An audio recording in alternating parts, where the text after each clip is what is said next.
فالأمة التي تبتعد عن القانون الإلهي وتعتمد على القوانين الوضعية سوف تعاني الأمرين، خصوصا في الأمور الأخلاقية، وهذا ما نلاحظه جليا في الدول الغربية.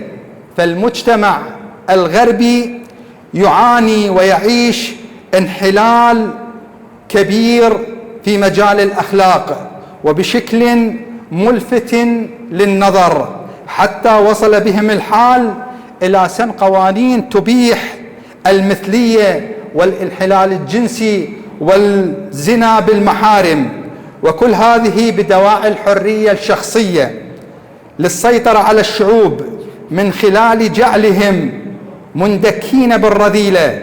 وهذه السياسة قد عملوا على تصديرها للمجتمع الإسلامي لمسخ الهوية الإسلامية وقتل الروح الإيمانية عند شبابنا، لتسهيل عملية الاحتلال الفكري من خلال الغزو الثقافي السلبي، والذي يعبر عنه بالحرب الباردة لقتل الشعوب.